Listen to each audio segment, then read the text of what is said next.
a correnteza da certeza de um futuro melhor. Salve, salve, meus queridos do oitavo ano! Boa tarde, tudo bem com você? Tudo tranquilo? Professor Cristiano mais uma vez aqui na área e olha para onde eu vim. Ora, pois, se vamos falar sobre o Brasil durante o período colonial, temos que estar em Portugal. É isso aí, aqui ao fundo você consegue conferir aí uma imagem da cidade de Lisboa, nesse lindo pôr do sol, e eu estou aqui sentindo a brisa do Rio Tejo, para te contar um pouco da nossa história, um pouco da história do Brasil e das relações deste período de rompimento dos laços coloniais, ou pelo menos do princípio, né, do início deste processo de rompimento. E nós vamos dar início agora aqui ao capítulo 2. Se você está com a sua apostila em mãos aí, eu quero convidar você, estou com a minha aqui, ó. Estou aqui, montei esse belo cenário às margens do Rio Tejo para conversar junto com você a respeito deste processo que está aí no capítulo 2. Abra sua apostila na página 20. Vem junto comigo para conhecer um pouco mais sobre esta bela história. Galera, seguinte, nós vamos falar sobre o início do processo de rompimento das relações entre o Brasil e Portugal. E eu quero começar te mostrando algumas imagens. Olha só, você reconhece esta imagem? Eu sei, ela é um pouco forte, mas ela aparece em diversos livros didáticos. Você já viu essa imagem? Sabe me dizer de que movimento é este? Talvez você já tenha visto, talvez você saiba de que movimento é, o que essa imagem representa. Talvez eu acredito que poucos alunos nunca tenham visto esta imagem. Se você não viu, eu vou te falar o que é, mas provavelmente a maioria reconhece que esta imagem se refere a um herói da história brasileira, conhecido como Tiradentes. Agora eu quero te mostrar uma outra imagem, e aí já eu explico. Eu vou voltar a essa imagem um pouco mais para frente, onde nós vamos conhecer um pouco mais a história do Tiradentes e por que ele termina desta maneira tão trágica. Agora, esta outra imagem aqui, olha só, você conhece? Você já tinha visto em algum momento da sua vida essa imagem? Essa imagem faz parte de um outro movimento emancipacionista brasileiro. E aí eu pergunto, ou eu reflito com vocês, por que será que o movimento de Tiradentes ficou tão conhecido e este outro movimento aqui, ninguém ouve falar muito? Você não sabe que movimento que é?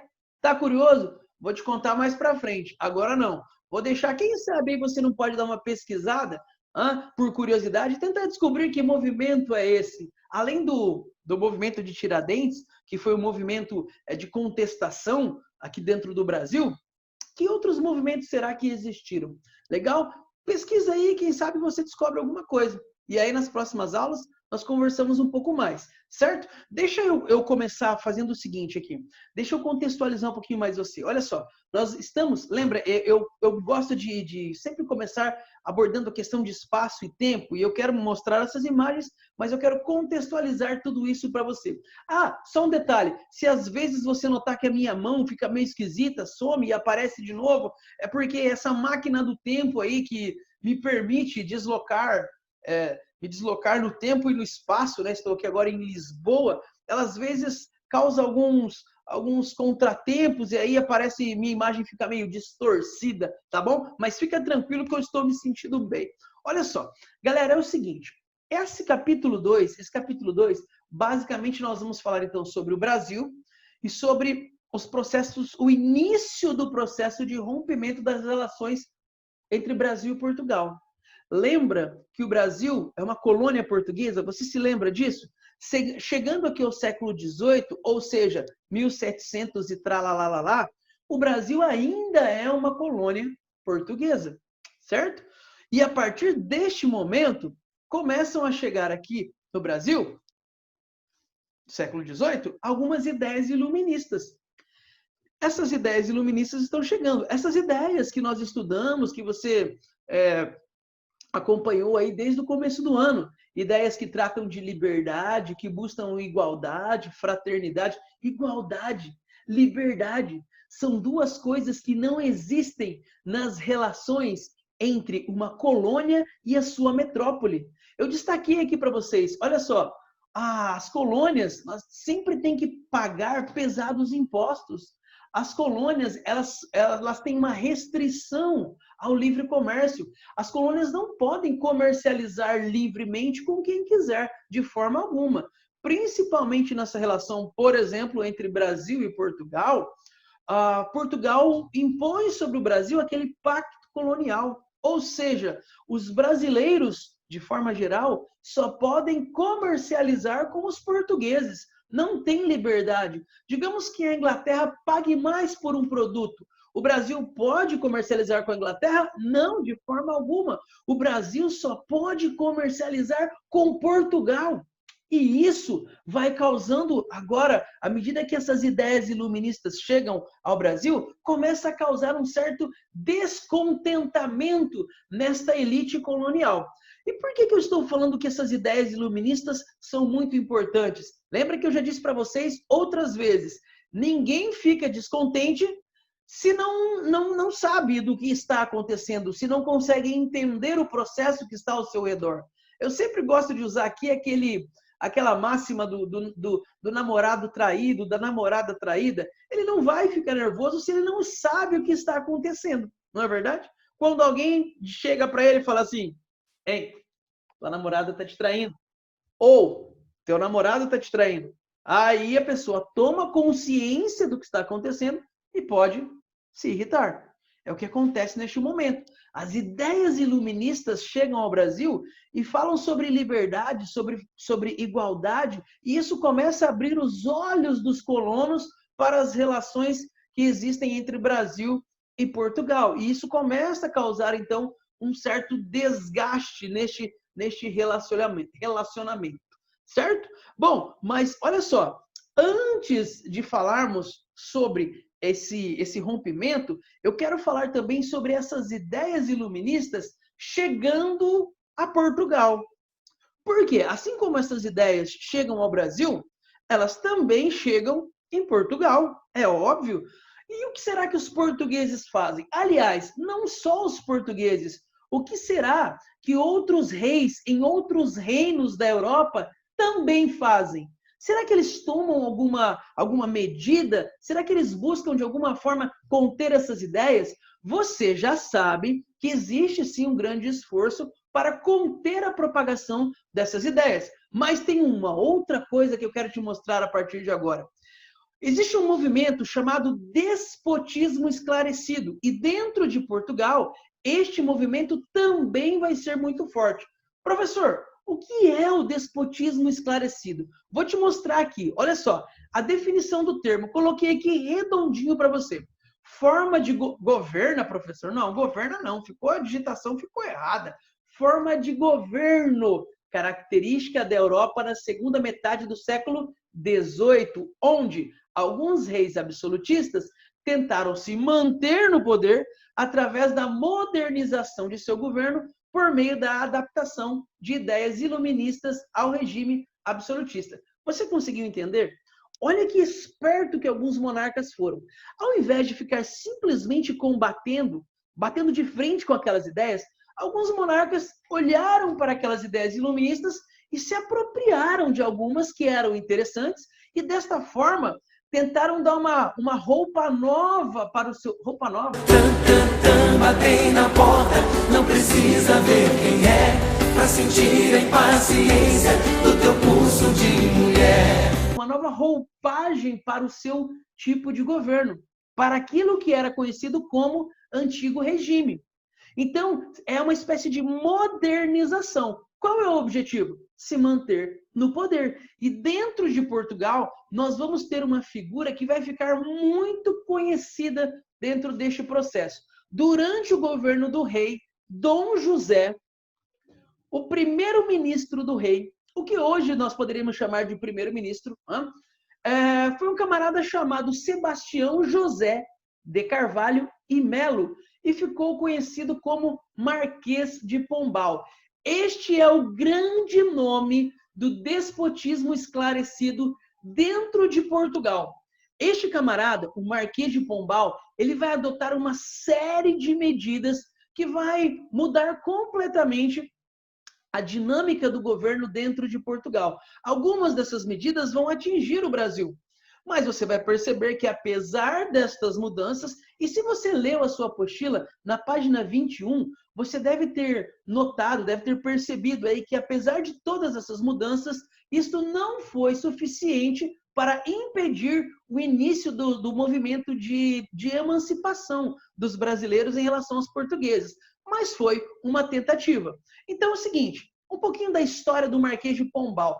Você vai conhecer agora. Você vai perceber que o Marquês de Pombal, o Dom Sebastião, ele surgiu, ele era um membro da baixa nobreza. Ele não fazia parte da alta nobreza, não era um bem-nascido. Ele passou por um processo de ascensão social. E por conta disso, ele não era muito bem visto pela alta nobreza portuguesa. Mas ao invés de ficar falando, contando essa história, eu quero que você conheça, que você veja de um jeito um pouco mais divertido. Tem um desenho para passar para você. Presta atenção e você vai ter a oportunidade de conhecer um pouco mais sobre a vida do Marquês de Pombal. E depois você volta para cá e nós comentamos um pouco mais sobre as medidas do Marquês de Pombal lá em Portugal. Beleza? Confere aí o vídeo. Uau! Uau! Marquês de Pombal, um herói inteligente ou um déspota prepotente? O início do século XVIII, o tempo em que as pessoas não tomavam banho. Em vez disso, regavam-se com perfume e empoeiravam-se com pó de talco. Para esconder o cabelo sujo e ceboso, usavam umas perucas espampanantes. Os jovens da nobreza vestiam roupas tão desconfortáveis que nem se conseguiam mexer direito. Sebastião José? Está aqui, menino. Chegou uma carta de Coimbra. Parabéns. Foi aceito na universidade. Como prémio, deixo-lhe em testamento um morgadio de Oeiras e um morgadio de Pombal. Tem-se mostrado um rapaz inteligente e trabalhador e creio que vai chegar longe. Obrigado, tio Paulo. Quem é este rapaz cujo tio lhe deixara tudo em testamento? Sebastião José de Carvalho e Melo, que será conhecido como Marquês de Pombal. Estudou Direito em Coimbra e, após a universidade, decidiu ingressar pela vida militar. Ser militar é a minha vida. Pium! Mas rapidamente mudou de ideias. Apaixonou-se perdidamente, mas, como a família dela não aprovava o casamento porque Sebastião não era de linhagem suficientemente nobre, raptou-a e fugiu para uma quinta sua perto de Pombal. A vida no campo era pacata e simples, mas certo dia... Bons dias, senhor. Tenho uma carta do cardeal Dom João da Mota para si. Fui convocado para ser embaixador português em Londres. Que honra! Adeus, minha querida. Quando lá chegar, manda notícias. Uau, mas que comércio cheio de vitalidade. Que sociedade culta, progressiva, liberal. Aqui vou lutar pelos interesses do meu país. Meus senhores, estou pronto para negociar. Sim, senhor. Vamos lá. Fica tudo para a Inglaterra, nada para Portugal. Parece-me bem. Yes. Good. Esta missão está a ser um fracasso. Os nossos marinheiros são maltratados nos portos ingleses. Não há justiça nas trocas comerciais. Isto não pode piorar. Milord, chegaram notícias de Portugal. Lamento informá-lo, mas a sua mulher morreu. Milord, sente-se bem? Ai. Sonhei que voltava para Portugal e acabava com algumas ordens religiosas. Que sonho lindo. Vou voltar e implementar o que aprendi aqui em Inglaterra. Os ingleses dão-nos 10-0 nas trocas comerciais. Vou estimular o conhecimento científico, proibir importações para impulsionar a produção nacional. Estas ideias iluministas não agradaram nem aos membros do clero, nem aos nobres. Por isso, o Marquês foi enviado para a Áustria em nova missão diplomática, mediar o conflito entre a Imperatriz Maria Teresa e o Papa Bento XIV. Enquanto tentava resolver a situação da melhor maneira que conseguia, conheceu quem viria a ser a sua segunda mulher. Este matrimónio teve o apoio de várias pessoas influentes, entre eles a própria Rainha de Portugal, Maria Ana, também ela austríaca. Quando finalmente consegue voltar, já é uma pessoa próxima da corte. Aí, tentou levar a bom porto as ideias que vinham a fervilhar na sua cabeça desde o tempo em que viveu em Inglaterra. Mas o rei não estava para aí virado. O rei morre, e o seu sucessor, Dom José I, nomeia Sebastião José para o seu secretário dos Negócios Estrangeiros e da Guerra. Mais tarde chegaria a secretário de Estado dos Negócios do Reino. Seria o que hoje chamamos de primeiro-ministro. Nada mal, hein? Agora sim, estou em posição de executar as ideias liberais que tive durante a minha estadia em Inglaterra. A sociedade até vai tremer com a minha capacidade de... Oh não, Lisboa foi arrasada. Isto não pode piorar. Vamos fugir daqui! Esta terra está amaldiçoada! Nunca mais ponho os meus sapatos reais em Lisboa! Sua Majestade, temos de dar um exemplo ao povo. Não podemos virar as costas à capital. Mas o meu palácio foi completamente destruído! Nunca mais quero um teto de pedra sobre a minha cabeça! Tudo bem, Sua Majestade. Então construímos um palácio em madeira. Nem pensar! Tenho pavor a pregos! Um palácio de palha? Sou alérgico ao feno! E se for uma real barraca, feita de tecidos nobres importados do Oriente, construímos num local mais poupado da destruição? À ajuda! Se calhar não seria má ideia. A Real Barraca da Ajuda. Soa bem. Escudeiros, levem as minhas coisas todas para a ajuda. E assim, o rei passou a viver na Real Barraca da Ajuda até ao fim dos seus dias. Mas que grande barraca. Agora temos de organizar toda esta bagunça. Que cheiro horrível. Estão aqui pessoas a apodrecer. Enterrem os mortos, tratem-os vivos. Autoridades, prendam todas as pessoas que se aproveitam desta calamidade. Podem começar por este senhor que, para além de ladrão, está a estragar o rigor histórico deste filme. No século XVIII ainda não existiam televisores. Pô-me-lo em prisão preventiva a aguardar julgamento, senhor? Não acabei de dizer que estamos no século XVIII? Cortem-lhe as mãozinhas. Não! Vamos lá, não se acanhem. Cortem as mãozinhas a todos os que se aproveitam desta situação. E chamem os melhores engenheiros. Estas casas caíram como um baralho de cartas. Isto não pode voltar a acontecer. Meu senhor, desenvolvemos uma técnica de estrutura que deixa a casa abanar sem cair. Chamamos da gaiola Manuel da Maia, Carlos Mardel e Eugênio dos Santos. Oh, que bela ideia que eu tive, sim senhor, a gaiola pombalina. Implementem esta técnica na reconstrução de toda a Baixa. Não se esqueçam, quero ruas largas, praças amplas, edifícios uniformes e sóbrios com saneamento, porque já não suporto este cheiro. Opa, mãos à obra, tempo é dinheiro, meus senhores. Estou tão feliz, Sebastião. Tratou de forma sublime esta desgraça que nos assombrou. Por isso, vou-lhe dar poderes acrescidos para que seja o equivalente ao ditador do século XX. E assim, com os seus novos poderes, o Marquês de Pombal finalmente levou avante tudo o que já há anos vinha a imaginar. Fundou a Companhia dos Vinhos do Alto Douro e criou a primeira região demarcada do mundo. Reformou e modernizou o ensino superior, fundou Vila Real de Santo António na fronteira dos Algarves com Espanha, reorganizou o comércio para fazer trocas comerciais mais vantajosas para Portugal, impulsionou a indústria nacional com a inauguração de diversas fábricas em todo o país. Oh, que presentes magníficos me trouxe, Sebastião! Que bela chávena! Da fábrica de vidro da Marinha Grande. E este chapéu maravilhoso! Da Real Fábrica de Chapéus da Gramela. E esta jaqueta! Da Fábrica de Lanifícios da Covilhã. E estas meias! Da Real Fábrica de Sedas do Rato. Oh, que maravilha! Deixe-me só enviar uma mensagem à Marquesinha. Da Fábrica de Papel da Lousã. Estou tão feliz, Sebastião. A produção nacional está ao rubro. Estas suas tertúlias aqui no Palácio de Oeiras. Um espaço cultural de cariz profano onde se discute ciência em vez de rezar missas. Que maravilha! Bom, tenho que ir andando. Vou dar boleia à Marquesinha no meu cós real. Anda, meu mozinho. Mas a Marquesinha é casada com o filho do Marquês de Távora. Ai, isto não vai correr nada bem.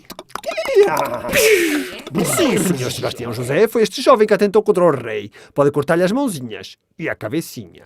Mas como é que este pobre rapaz do povo sabia que o rei tinha saído do meu palácio àquela hora? Oh, Sebastião José, está a suspeitar de mim? Os Távoras são uma família nobre. A nobreza não pode ser julgada como o povo. Ai, não? Eu decreto que os nobres vão ser julgados como toda a gente. Aliás, posso incluir todos os meus inimigos neste processo. Boa ideia. Opa, todos em fila, tudo para o cilindró. Neste processo, mais de 1000 pessoas foram presas sem acusação formal. O Marquês fez questão de mandar fazer execuções em praça pública para mostrar a toda a gente o que acontecia a quem não concordasse com as suas ideias. Assim, ganhou muitos inimigos. Quem é que manda aqui?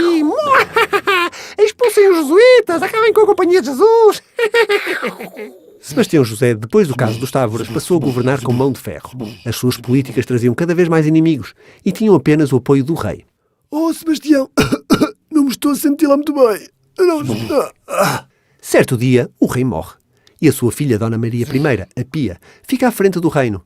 Com ela, todos os inimigos do Marquês conjuram. Meu caro Sebastião, como sabe, nunca o perdoei pelo facto de ter assassinado os Távoras.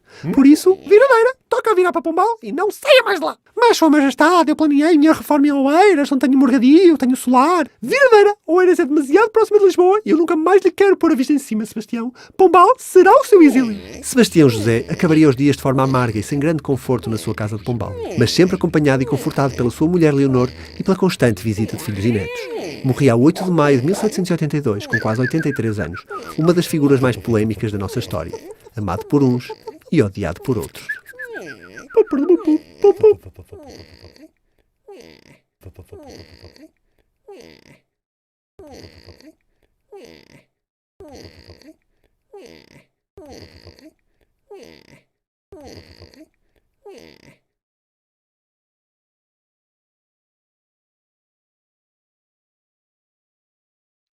Muito bem. E aí, deu para conhecer um pouco mais sobre a vida do Marquês de Pombal? Deu para perceber essa ascensão social e como ele foi influenciado por aquela estada na Inglaterra, como o período em que ele esteve na Inglaterra abriu seus olhos e ele pôde perceber que Portugal estava muito atrasado, que os ingleses estavam se desenvolvendo grandemente. E não sei, mas talvez se o Marquês de Pombal tivesse permanecido por mais tempo e as suas ideias tivessem enraizado no governo português, a nação portuguesa poderia ter tido um outro destino, né? Porque você percebe que a Inglaterra conseguiu construir grande riqueza, a Inglaterra levou avante o seu processo de revolução industrial e se tornou uma das nações mais poderosas da Europa ali no século XVIII. Ao passo que Portugal, a gente vai conhecer um pouco mais da história de Portugal nas próximas aulas. Mas olha só, eu quero mostrar para vocês, aqui na página 21 da sua apostila, tem um texto que vai ajudar você a entender um pouco mais a gravidade deste terremoto que arrasou Lisboa ali no ano de 1755. E você percebeu que este terremoto também foi um ponto de virada ali na vida do Marquês de Pombal, porque a atuação dele no processo de reconstrução da cidade foi super importante para que ele ganhasse prestígio com o rei e pudesse, então, impor as suas ideias. Vamos lá? Confira aí a leitura desse texto. Olha só, na manhã de 1º de novembro desse ano, 1755, deu-se em Lisboa e em várias outras regiões do país, em especial no Algarve. O Algarve é uma região bem ao sul de Portugal, bem ao sul ali do Reino Português. Um sismo, um abalo de grande intensidade que destruiu na capital cerca de 10.000 edifícios e fez numerosas vítimas. Os cálculos mais autorizados fixam o número de mortos em 12.000 pessoas. As destruições não foram só em vidas e edifícios, foi muito elevado o número de tesouros artísticos e documentais que se perderam para sempre, devorados pelo incêndio que se ateou nas ruínas e lavrou durante 6 dias no centro da cidade, precisamente na zona onde era maior a concentração de palácios e de monumentos históricos. O fogo, que se alastrava de rua em rua, não pôde ser combatido porque a população, dominada pelo pânico, fugiu para longe, instalando-se em abrigos provisórios nos campos limítrofes, que fazem limite ali da cidade. Uma honrosa exceção a ser...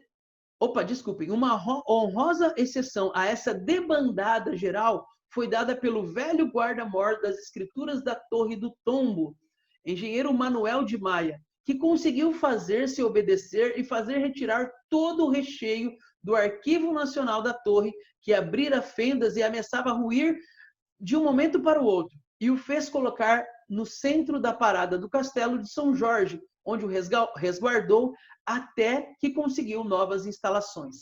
Galera, e olha só, esse destaque aí para este arquivo da Torre do Tombo é bem interessante, porque ainda nos dias atuais, a Torre do Tombo é um dos principais pontos onde a nossa história, a história de Portugal, está resguardada. Muitos pesquisadores portugueses e brasileiros utilizam ainda fontes que estão guardadas na Torre do Tombo, neste local extremamente importante aí para a preservação da memória de Portugal e do nascimento do Brasil também, né? Afinal de contas, fomos colônias de Portugal. Galera, é o seguinte, eu quero mostrar para vocês esse terremoto. Eu já estou numa máquina do tempo mesmo aqui, tempo e espaço, estou viajando para Lisboa, então eu vou te mostrar esse terremoto. Olha só, aqui nesta página, eu vou deixar esse link, tá vendo esse link aqui? Eu vou deixar esse link para vocês na descrição da aula. Eu quero que você clique lá, é um videozinho de poucos minutos, é bem curtinho, acho que 1 minuto e meio, 3 minutos, 2 minutos, uma coisa assim, bem curtinho o vídeo, e ele mostra uma simulação muito real deste terremoto que arrebentou com Lisboa em 1755. Então, eu quero que você clique no link e dá uma olhada lá para você visualizar um pouco mais como foi o impacto deste terremoto. Legal? E para nós caminharmos aqui na direção final da nossa aula, eu quero fazer um resumo daquilo que você viu no vídeo. E se você leu a sua apostila, se não leu, por favor, leia, página 20, 21. E este ponto aqui especificamente, eu estou trabalhando a página 22 com vocês. Olha só, algumas reformas que o Marquês de Pombal, influenciado por essas ideias iluministas, influenciado por essas ideias inglesas, ele vai tentar modernizar o governo português. É isso que nós vamos chamar de despotismo esclarecido, porque você tem ainda a presença de um rei que é absolutista, né, no caso Dom José, mas agora você tem uma série de ideias iluministas que começam a ser implantadas. E eu quero mostrar aqui para vocês essas ideias. Uma delas eu já vou adiantar. Exatamente, você vai perceber aí um certo esforço para combater a influência da igreja. Presta atenção, olha só. Então, quais são os objetivos desta reforma pombalina, das reformas pombalinas, como ficam chamadas? Ampliar o poder da monarquia, este é o primeiro elemento. Então você percebe, neste ponto é interessante porque vai na contramão do que realmente o iluminismo deseja. É uma apropriação dessas ideias, mas para atingir os próprios objetivos. Então, ampliar o poder da monarquia. Segundo, solucionar uma crise econômica que Portugal está vivendo neste momento, principalmente inspirado na experiência inglesa. Terceiro, limitar o poder do clero e da alta nobreza e a sua influência sobre o governo. Porque o que acontecia muitas vezes é que o reino português pagava o preço por atender os interesses da alta nobreza. Quais algumas medidas, então? Reorganização de portos, fundação de companhias de comércio, criação do Banco Real, de um banco para financiar, olha só que interessante, uma espécie de revolução industrial. Várias empresas, várias indústrias neste momento começam a proliferar. Você deve ter percebido ali no final do vídeo, onde o rei agradece, né? Agradece, obrigado pelo casaco, obrigado por isso, obrigado. E tudo ali ele mostra, olha, isso aí foi produzido dentro de Portugal. Você vai perceber que esta ideia de promover o desenvolvimento industrial, depois da saída do Marquês de Pombal, ela acaba sendo abandonada. E Portugal opta por comprar produtos ingleses ao invés de desenvolver a sua própria indústria. Então, também a criação da imprensa régia para estimular essa questão da imprensa, das publicações dentro de Portugal. O que acontece ali, na página 22, você vai perceber, e você viu no vídeo também, é que em 1758, o Dom José, rei de Portugal, ele foi vítima de um atentado, de uma tentativa de assassinato, um atentado. E depois de algumas investigações, as maiores suspeitas acabam caindo sobre a alta nobreza, com o apoio dos jesuítas, com o apoio da igreja. O Marquês de Pombal se aproveita deste momento, então, para encarcerar alguns dos seus inimigos políticos e definitivamente limitar o poder da igreja. Como é que ele faz isso, então? Ele vai propor a expulsão dos jesuítas de dentro de Portugal. Você se lembra que os jesuítas foram extremamente importantes dentro do processo de colonização do território brasileiro. Os jesuítas foram responsáveis pelo processo de catequização dos índios brasileiros. E agora eles vão sendo expulsos de Portugal. Eles vão ser expulsos. Os territórios, as posses da ordem jesuítica acabam sendo incorporados ao Estado português. Depois dessa expulsão, algumas medidas adicionais são adotadas dentro de Portugal. E só um detalhe, é óbvio que a expulsão dos jesuítas, o encarceramento de diversos membros da alta nobreza, vai fazer com que o Marquês de Pombal ali adquira uma série de inimizades, né? Pessoas que querem ver o mal do Marquês de Pombal, pessoas que passam a ser seus inimigos políticos, ele não passa a ser bem visto dentro deste grupo da alta nobreza portuguesa e dentro da igreja também. Então, olha só, algumas medidas aí. O Tribunal da Inquisição, isso aí é para limitar o poder da igreja. O Tribunal da Inquisição se transforma agora em Tribunal Régio, ou seja, aquele poder que o Tribunal da Inquisição tinha para julgar as pessoas, agora já não tem mais. Esse poder ele passa para a coroa, passa para o rei. É o rei que vai fazer esse tipo de investigação sobre a vida das pessoas. A nobreza não, perdoe. O poder real. É por isso o régio, de poder real. Abolir a distinção entre cristão novo e cristão velho. Não sei se você se lembra, mas eu comentei sobre isso. Aliás, foi o ano passado, eu comentei com o 7º ano. Esse termo cristão novo, ele foi criado a partir do momento em que muitos judeus foram obrigados ou a saírem de Portugal, lá atrás eles foram expulsos de Portugal, ou eles eram obrigados a sair de Portugal, ou abjurar a sua fé e tornar-se cristão. E esses judeus que se convertiam ao cristianismo eram chamados, então, de cristãos novos. E agora, neste momento, e quem é o cristão velho? Cristão velho é aquele que já nasce cristão, desde filho de pais e mães cristãs também. Então, esse é o cristão velho. E o cristão novo, aqueles que haviam sido judeus e se converteram ao cristianismo. E essa distinção agora passa a ser abolida. Não importa mais se você é cristão novo, cristão velho, não faz mais diferença nenhuma. Você percebe, então, um desejo de laicização, de tornar o Estado um pouco mais laico, ou ao menos de caminhar nessa direção. E o ensino comprova isso, né? O ensino deixa de ser um ensino religioso para ser, então, um ensino laico. Então, o Marquês de Pombal também vai promover o ensino laico. E, por fim, retira da Inquisição o poder para censurar livros.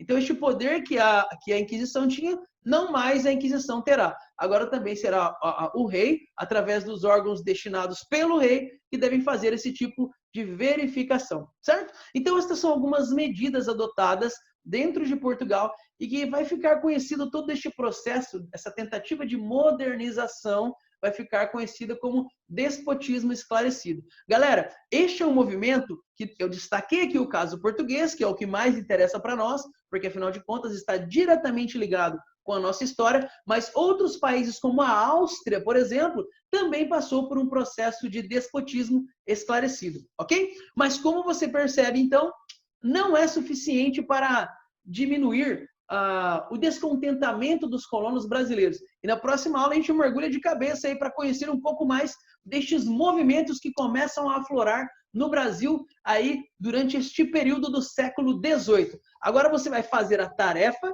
que é os exercícios ali da apostila. Eu vou deixar destacado ali na descrição da aula, mas é aqui a página 23. Faça os exercícios, corrigimos na próxima aula, tá bom? Beijo no seu coração e até lá! Tchau! E eu vou ficar aqui curtindo um pouco mais essa brisa do Tejo. Ora, pois, tchau!